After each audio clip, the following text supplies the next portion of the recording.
around 1:45, we started making our way back to the main bar, though that we originally started at the smaller one and hung out there. 2 o'clock, we started changing out, cashing out our check, signed the paper, and then DJ was playing a typical set that incorporated what we thought was gunshots as part of the music.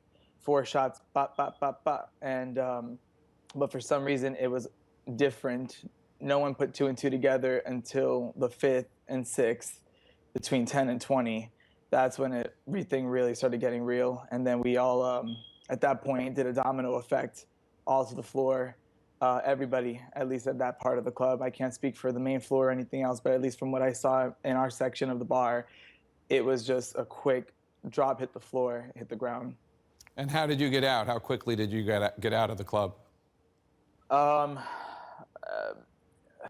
A minute and a half, seemed like 10, seemed like 20, but by the time we got to 20 to 30 rounds, we were already trying to exit a small exit way, side stage that was for an employee access only. And it was very, very narrow. Once we got to this little alleyway, there was about 20 to 30 people trying to push themselves through a very small cabinet-looking door.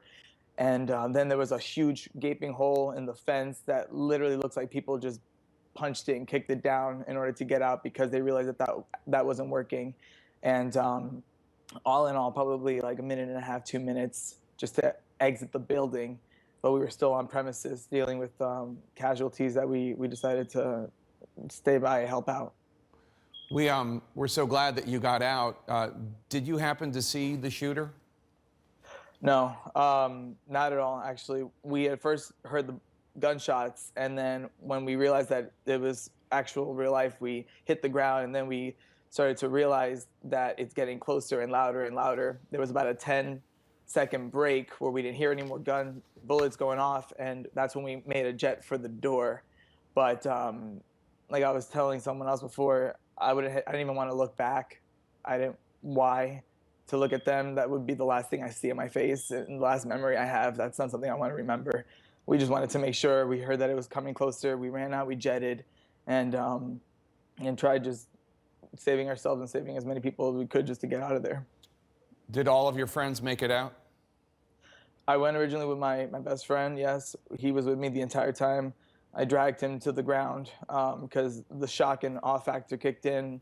People were screaming. We didn't scream. We were trying to recollect our thoughts. We haven't even slept at all. We literally just got back from the police station not too long ago with our reports.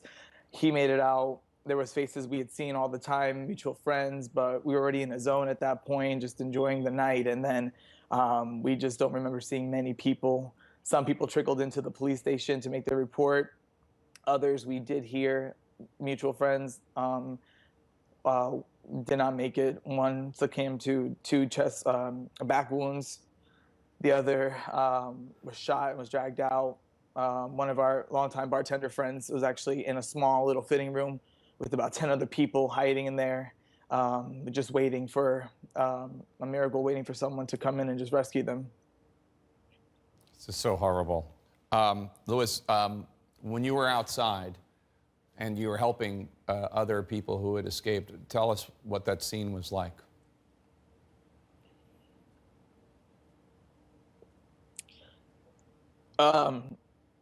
We had jetted out and made I went through the hole. I lost my friend at that point in time. And I saw this kid collapse in front of me, and he collapsed pretty much right next to the building. And I said, "What are you doing? What are you doing? Get up, let's get up." I grabbed him, not realizing that his forearm was split in 2. And I realized he had a gash on his side as well. I quickly took off my main shirt and did a what is it called, a syringe, I guess, or I can't even remember the thing at the point, tourniquet on him, and then just kept him occupied. Got to know him. Who was visiting from Jacksonville. He was just here for the Latin night for the weekend, just to hang out there. Young, early 20s, and then before I knew it, this guy was pacing, looking for a family member back and forth, and he had a bullet sticking out, and the bullet, I kid you not, was this big, half in his leg, half sticking out. And then I took off my other shirt and I did a tourniquet really quick on him as well. So I had them both by my side until the paramedics came. And once they took him out, about 10, 15 minutes later, then we were told to quickly evacuate and move further up down the street as far as we could. Well, that was very heroic, Louis, and I'm very, very sorry that you had to go through what you went through. It sounds like a horrific, horrific experience. Thank you for sharing it with us today. Thank you. God bless you and best of luck to you.